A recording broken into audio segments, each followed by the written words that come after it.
పంచతంత్రం. మిత్రలాభం. దీన్ని మిత్ర సంప్రాప్తి అంటున్నారు.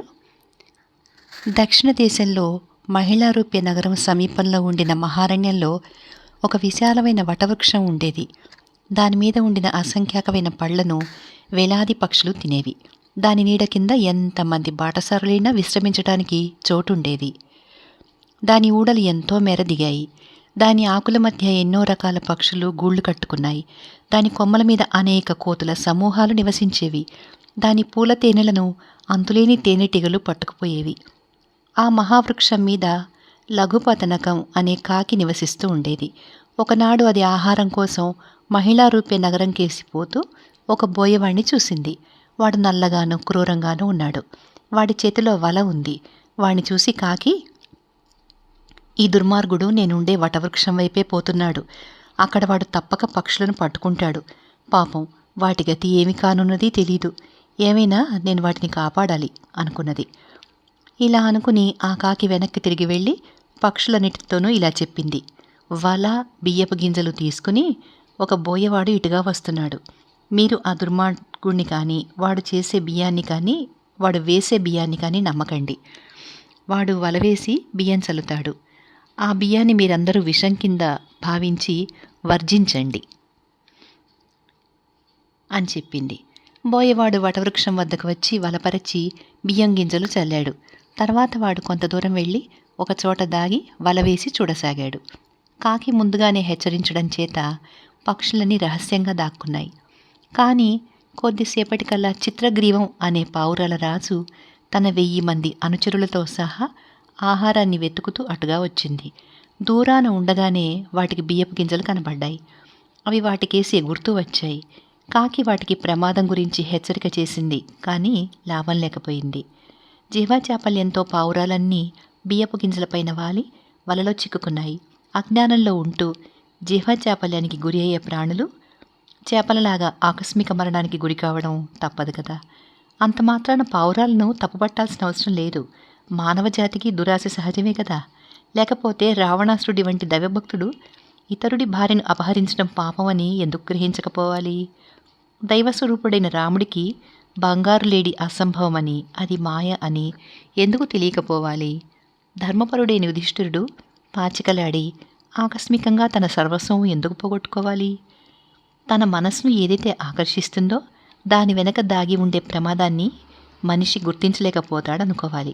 లేదా అపాయం కలగడం తప్పనిసరి అయిన క్షణంలో విధి నిర్ణయం వల్ల మేధావంతులకు కూడా బుద్ధి పెడతల పడుతుంది అని అనుకోవాలి. పావురాలు తన వలలో చిక్కుకుపోయాయని బోయవాడికి తెలిసింది.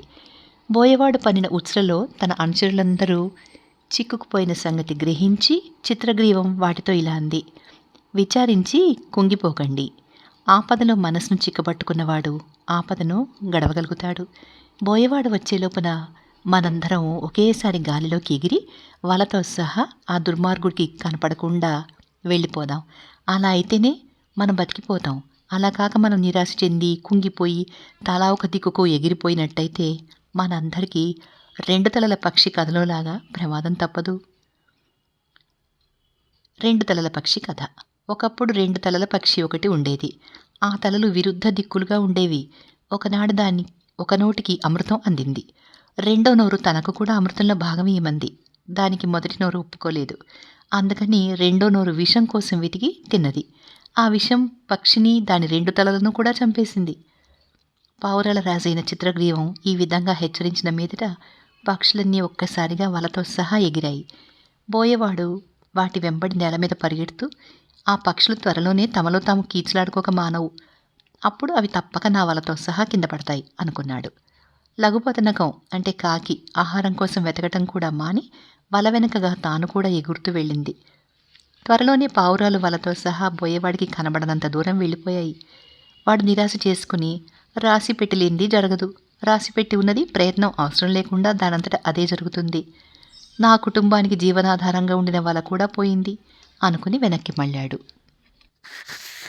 బోయవాడు వెళ్ళిపోగానే చిత్రగ్రీవం తన అనుచరులతో, పాపిష్టి బోయవాడు వదిలిపోయాడు, ఇక మనం నిశ్చింతగా మహిళా రూప్యానికి పోదాం. ఆ నగరానికి ఉత్తర ప్రాంతంలో నాకు స్నేహితుడైన హిరణ్యకం అనే ఎలుక ఉన్నది. అది మన ఉచ్చులన్నీ కొరికేసి మనకు స్వేచ్ఛ ఇస్తుంది. ఆపదలో స్నేహితులు తోడ్పడవలసిందే కాని ఇతరులు అయ్యో పాపం అని కూడా అనరు అన్నది. చిత్రగ్రీవం దారితీయగా పావురాలన్నీ హిరణ్యకం అనే ఎలుక ఉండే బిలం వద్దకు ఎగిరి వెళ్ళాయి. పావురాల రాజు బిలద్వారం వద్ద నిలిచి ఎలుగెత్తి పిలుస్తూ, మిత్రమా హిరణ్యక, త్వరగా రా, నాకు గొప్ప ఆపద సంభవించింది అన్నది. ఈ కేక విని హిరణ్యకం బిలం లోపలనే ఉండి, ఎవరు నువ్వు, ఇక్కడికి ఎందుకొచ్చావు, నీకు వచ్చిన ఆపద ఏమిటి, అంతా విశదంగా చెప్పు అన్నది. చిత్రగ్రీవం ఇలా అన్నది. నేను పావురాల రాజును, చిత్రగ్రీవాన్ని, నీ మిత్రుణ్ణి.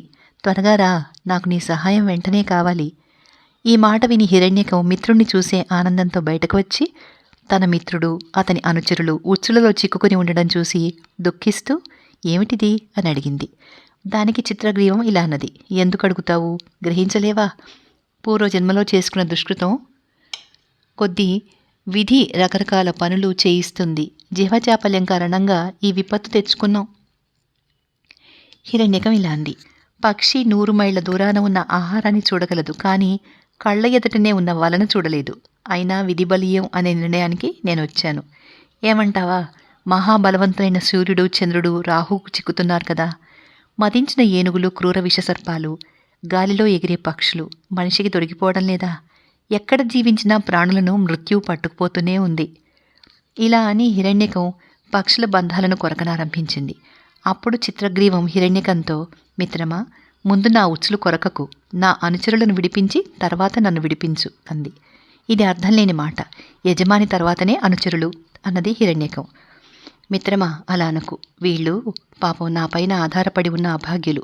తమ తమ వాళ్లను వదిలి నా వెంట వచ్చిన వాళ్ళు. నేను వాళ్ల పట్ల ఈ మాత్రం శ్రద్ధ చూపద్దు. రాజు ఎంత పేదవాడైనా తన సేవకుల పట్ల శ్రద్ధ చూపేవాడైతే వాళ్ళు అతన్ని విడవరు. అది అలా ఉంచి ఇన్ని బంధాలు కొరకడంలో నీ పళ్ళు విరిగిపోవచ్చు. లేదా ఆ బోయేవాడు నా అనుచరులు విముక్తి పొందే లోపల తిరిగి రావచ్చు. అప్పుడు నాకు నరకం సంప్రాప్తమవుతుంది. తన అనుచరులు కష్టాలలో ఉండగా తాను సుఖాలు అనుభవించిన నాయకుడు చచ్చి నరకానికి వెళతాడు అన్నది చిత్రగ్రీవం. దానికి హిరణ్యకం ఇలా అంది. మిత్రమా, రాజుల విధులు నాకు తెలుసు. నేను నిన్ను పరీక్షించడానికి అలా అన్నాను. నువ్వు పరీక్షలో నెగ్గావు. ఇంకా అనేక వేల పావురాలకు నువ్వు రాజు కాదగిన పక్షివి. తన కింది వాళ్లపై దయాదాక్షిణ్యాలు గల రాజు 3 లోకాలను పాలించగలడు. నేను నీ అనుచరులను బంధవిముక్తులను చేస్తాను. ఇలా అని హిరణ్యకం పావురాలన్నింటినీ బంధవిముక్తుల్ని చేసి చిత్రగ్రీవంతో, మిత్రమా, ఇక మీరు స్వేచ్ఛగా మీ చోటికి వెళ్ళిపోండి. మరొకసారి ప్రమాదం సంభవించినప్పుడు నా వద్దకి రావడానికి సంకోచించవద్దు అని చెప్పి తన బిలంలోకి వెళ్ళిపోయింది. చిత్రగ్రీవం తన అనుచరులతో సహా తిరిగి వెళ్ళింది. ఇదంతా కళ్ళారా చూసిన లఘుపతనగం అనే కాకి తనలో, ఆహా, ఈ హిరణ్యకం ఎంత మంచిది, ఎంత వివేకం కలది. నేను మాత్రం విధిని ఒంటరిగా జయించగలనా? నేను కూడా ఈ ఎలుకతో స్నేహం చేసుకుంటాను. అనంతమైన సముద్రం కూడా తన మిత్రుడైన చంద్రుడి సహాయం వల్ల కదా పైకి లేస్తుంది అనుకున్నది.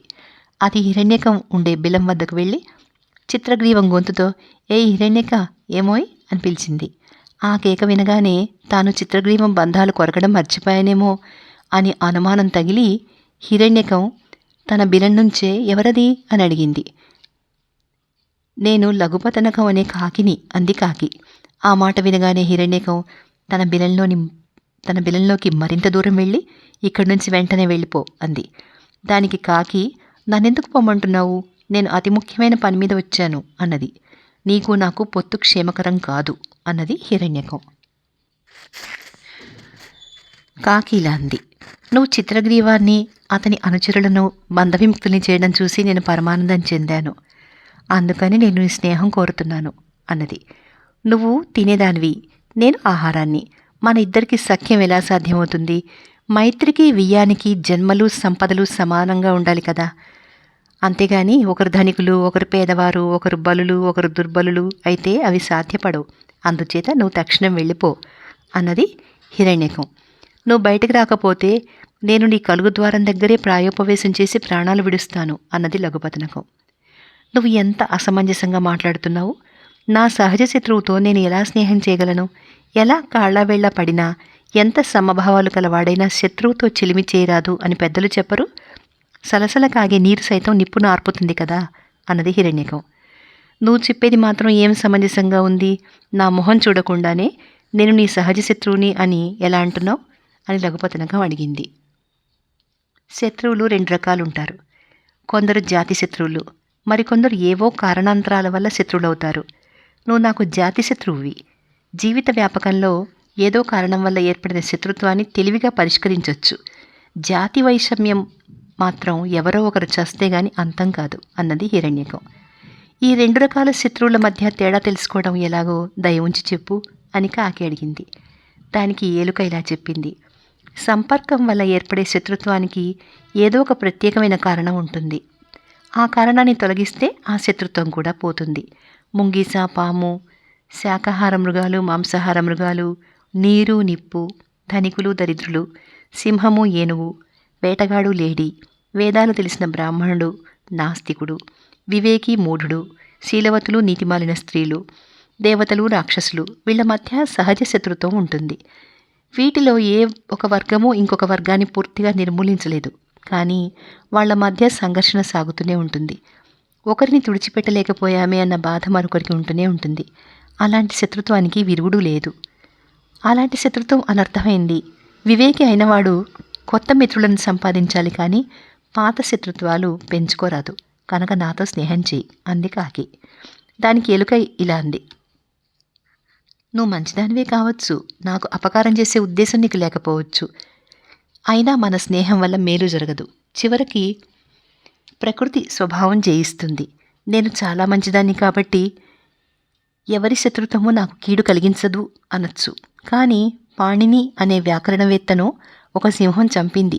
జైమిని అనే తత్వవేత్తను ఒక ఏనుగు చంపింది. పింగళుడు అనే వేద పండితుడిని ఒక మొసలి చీల్చేసింది. కాకి ఇలా అంది. నువ్వు చెప్పింది నిజమే, కానీ నేను చెప్పేది కూడా విను. స్నేహభావం అన్నది మనుషుల మధ్య పరస్పర సహకారం ద్వారా ఏర్పడుతుంది. మంచివాళ్ల మధ్య ప్రథమ సందర్శనంలోనే కలుగుతుంది. నీకు ఎలాంటి అపకారము చేయను అని ప్రమాణం కూడా చేస్తున్నాను. నాకు నీ ప్రమాణాలపైన విశ్వాసం లేదు. శత్రువు చేసే ప్రమాణాలను విశ్వసించరాదు. తమను విశ్వసించని శత్రువును దేవతలు కూడా చంపలేరు. ఇంద్రుడు దితి గర్భాన్ని ఛిద్రం చేశాడు. ఎందుచేతనంటే దితి అతన్ని విశ్వసించింది. అందుచేత శత్రువును నమ్మరాదు.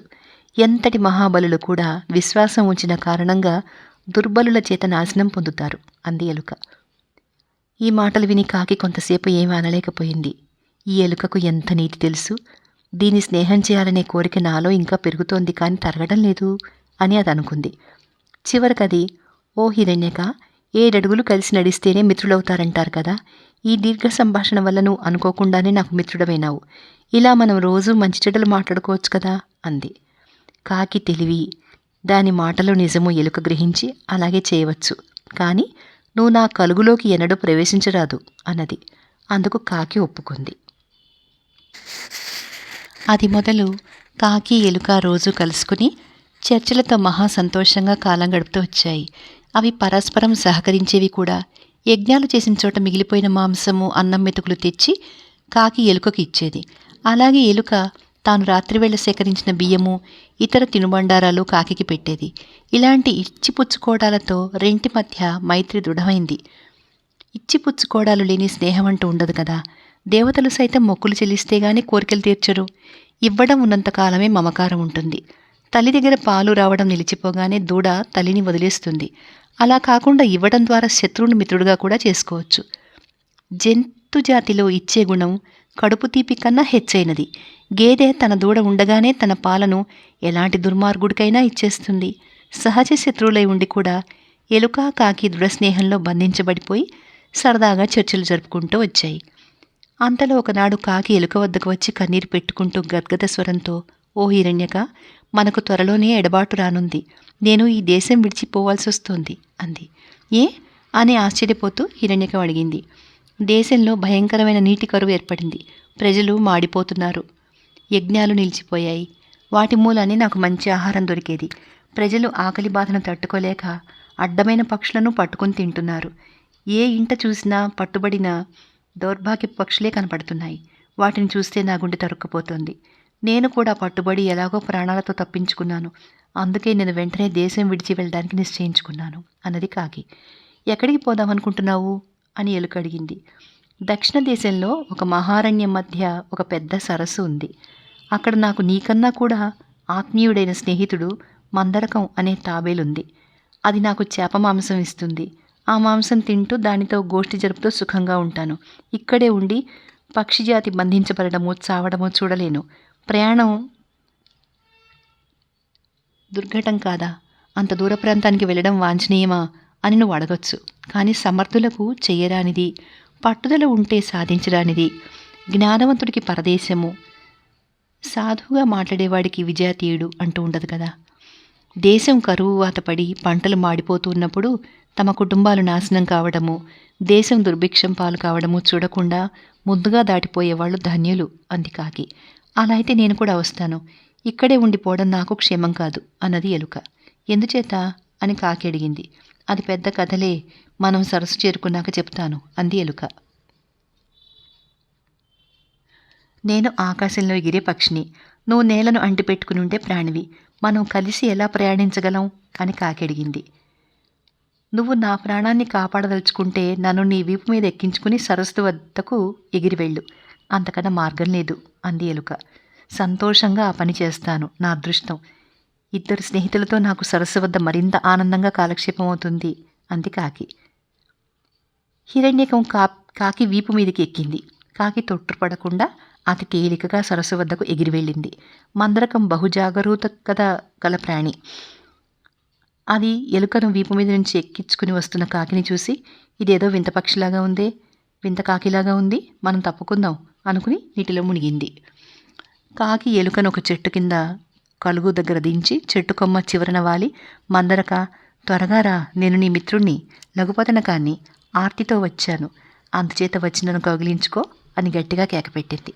తాబేలు ఆనంద బాష్పాలు రాలుస్తూ వేగంగా కొట్టుకుంటున్న గుండెతో ఒడ్డుకు వచ్చి, మిత్రమా ఇలా దగ్గరికి రా, మనం కలుసుకుని ఎంతో కాలం కావడం వల్ల, నువ్వు చాలా మారిపోయి ఉండడం వల్ల నిన్ను పోల్చలేకపోయాను, అందుకే నీటిలో దాక్కున్నాను అన్నది. కాకి చెట్టు మీద నుంచి కిందికి వచ్చి తాబేలును కౌగిలించుకుంది. చాలా కాలానికి తిరిగి కలుసుకున్న మిత్రులు మధ్యకాలంలో కలిగిన తమ అనుభవాలను గురించి ముచ్చటించుకుంటుంటే ఎలుక వచ్చి తాబేలుకు సాష్టాంగ నమస్కారం చేసి కాకి సమీపంలో కూర్చుంది. తర్వాత ఏమైందో నెక్స్ట్ వీడియోలో చూద్దాం. స్నేహితుల వల్ల ఎన్ని లాభాలున్నాయో చూసారా? అందుకని స్నేహాలు నిలుపుకోవాలి అని మధ్య మధ్యలో మనుషులకు పనికొచ్చే నీతి కథలు, నీతి వాక్యాలు చాలా ఉన్నాయి. కాబట్టి ఇది వీలైనంత మందికి షేర్ చేయండి. పిల్లల పెద్దవాళ్ళని చూడకండి, పెద్దవాళ్ళకి కూడా చాలా పనికొస్తుంది ఇది. Thank you for watching.